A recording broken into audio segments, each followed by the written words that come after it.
Look, it's almost done.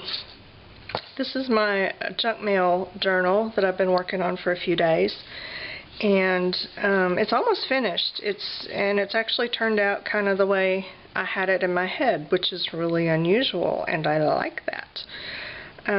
I'll do a quick flip through of the pages. Some of them have changed since the last time I showed you, and then I'll show you how I'm going to display it. I have an idea for that.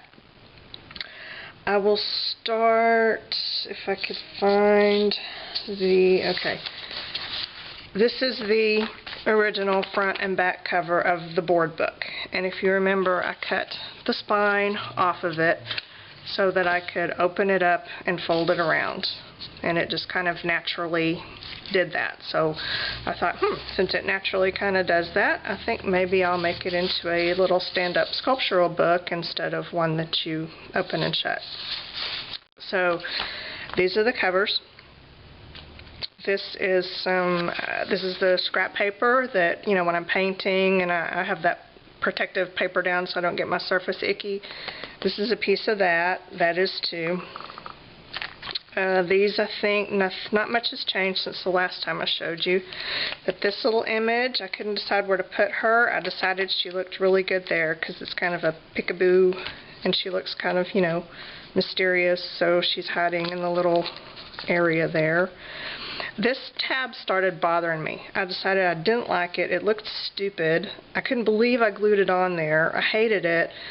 But it was there, so I had to fix it somehow, and I put this piece of black lace on there, and that just made it work better. Put the postoids there. I have to kind of keep moving around because of the way the book is bound. Let's see, this was the little Dugas ballerina. I stuck her there and then found these butterflies from a piece of scrapbook paper. And I put that little pocket down. Can't remember if I showed you that or not. Probably did. I really like the way this one came out. Evidently I didn't glue it down. Put a little strip of paper there, a cutout, and then I found this in my jewelry supplies, just a little round, I don't even know what, and then a cabochon, and that is a big picture of a big blue eyeball. And I don't know why I kept looking at it. I wanted to use it somewhere, but it was just ridiculous and didn't really go. But it worked like that. And I tell you, I was too lazy to go upstairs to get my E6000, which is normally what I would use to glue a metal piece down like that. But I had this out. This is called Crafter's Pick, the ultimate. It's a water-based, they call it a water-based super glue that sticks to just about everything. Got it at Hobby Lobby for about $6. It really is a good glue. It's a really, it's kind of like that tacky glue. It's a white glue, it dries clear, but it's really thick, dries pretty quick, sets up fast, and because it does set up so fast and it's thick, it doesn't buckle paper too badly like most white glues will. So that's what I used for these thick metal pieces, and they're stuck. They're down there good, so this is good stuff. And when I'm working, I usually keep it in a jar or something like this, upside down. Otherwise, you'll shake it crazy to get it down there so it'll come out.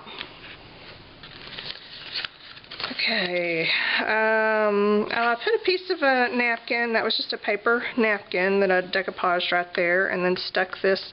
This is a microscope slide with a little image underneath it. It needs something else there, but I don't know what, so I'm just going to let that percolate. This, I kind of love this.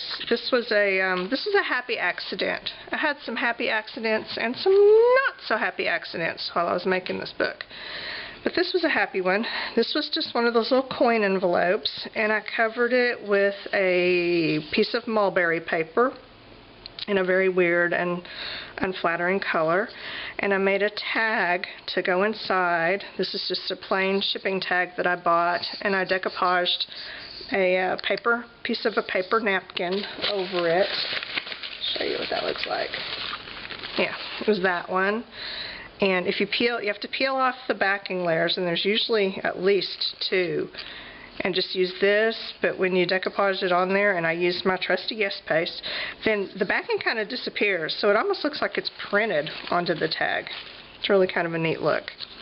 And then this key, I was just playing around in my art room the other day, and I painted it with nail polish. That's all that is. So there's a little key tag for no reason to go in my little pocket. And this was my happy accident. I had, okay, remember these that I was trying to figure out how to use? They were the paint chip samples in these little slide mounts. I kept putting them all over the book, trying to figure out where they would go. They didn't go, and I figured it was the white that was throwing me off, because it was just too stark up against all the dark backgrounds. So, again, I was too lazy to go upstairs and get the right thing, which would have been some paint to paint it black. But I had a Sharpie down here, so I started just coloring over the white with a Sharpie. And it was looking pretty good. I took it apart. See, that's how it works. And, you know, did the inside, did the edges, did it all right. You know, it looked okay. And, of course, I got in a hurry, as I always do, and didn't want to let it dry. You know, Sharpies usually dry pretty quick, but this is a slick plastic, so it was, you know, it was taking its time. So I got my heat gun out and just thought, you know, I'll just gently try to heat it up so it dries faster. Okay, it started melting. This is what happened. It it started warping and melting, and, you know, by that point I was thinking, oh, well, crap, there's nothing I can do. That part is done. And I thought I had the other piece of that one. Okay, well, I've lost it. But it just started warping and melting, and it was looking awful, and I ended up with this thing. This horrible, warped mess of a thing. But hey, it was black. So I decided I would use it anyway. This is this part. I just broke that off, chunked it. I wanted to cover it with something because it didn't have a really good finish on it. I could still see the Polaroid print and everything. So I have this old bottle. I don't even know if they sell this anymore. It's 3D Crystal Lacquer. It's just one of those clear glue things that you put on, and it dries, you know, dimensionally and really shiny.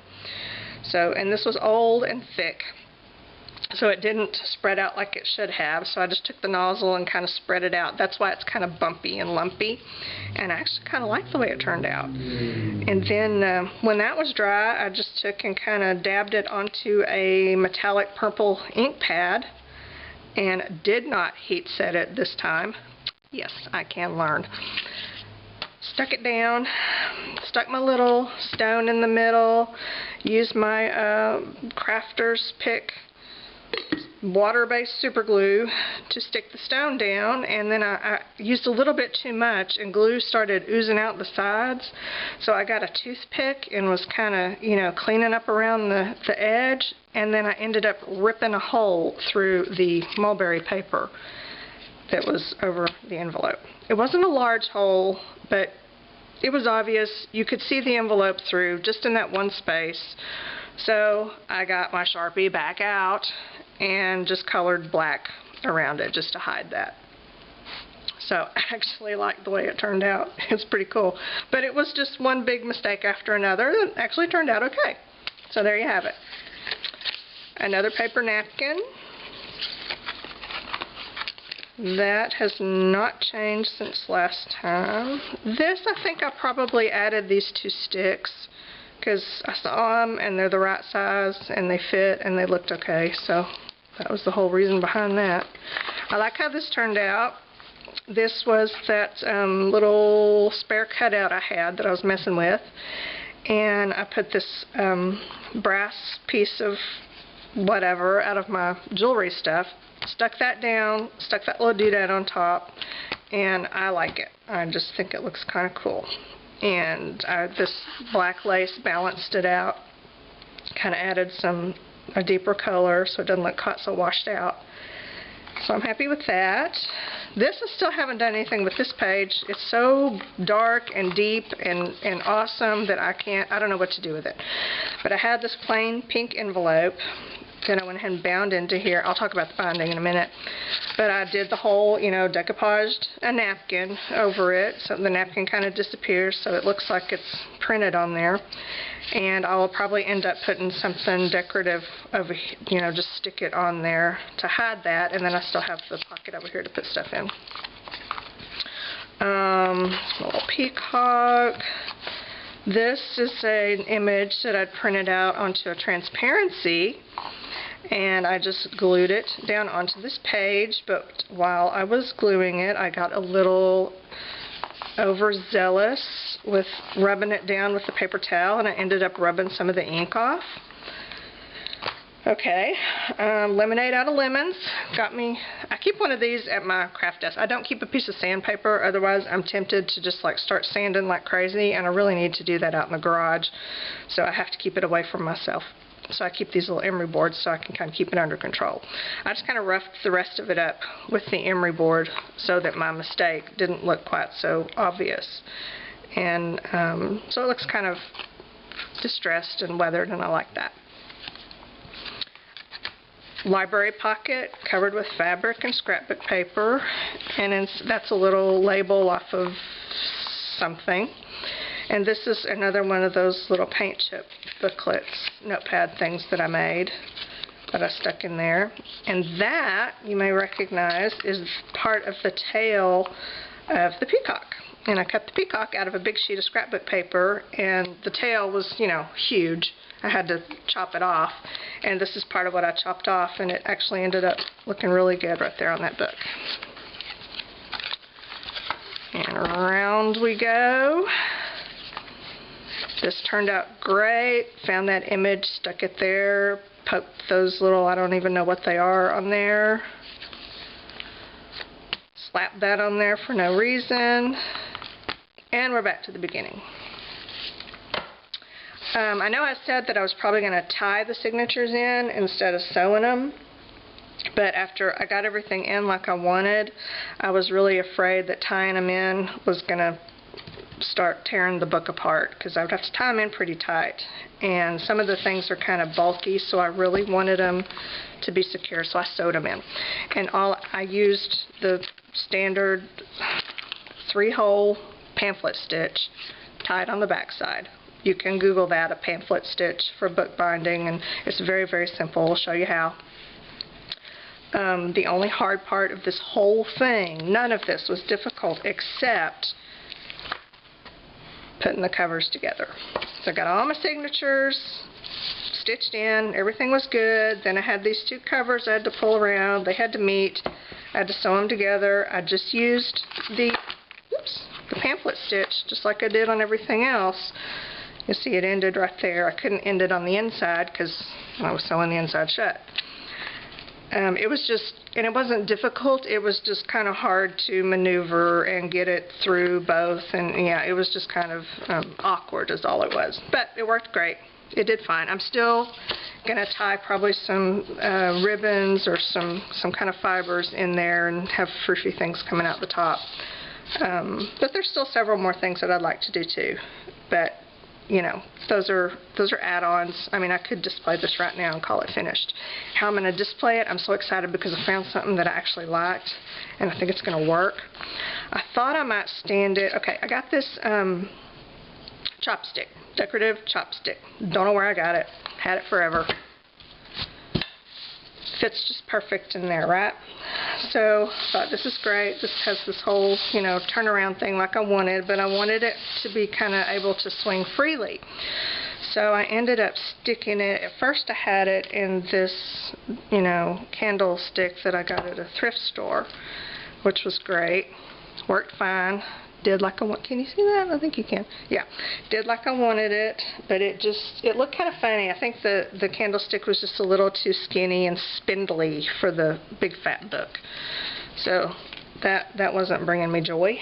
So I tried this little dish thing that I had, which was better, sturdier, but it just wasn't really very pretty or decorative. It was kind of boring. So chunked that idea. And then I had this candlestick holder thing that I got at a thrift store, and it's obviously for a fatter candle, I guess. And that was looking about right. It was sturdier, it was fatter, but it wasn't quite as boring as the little dish.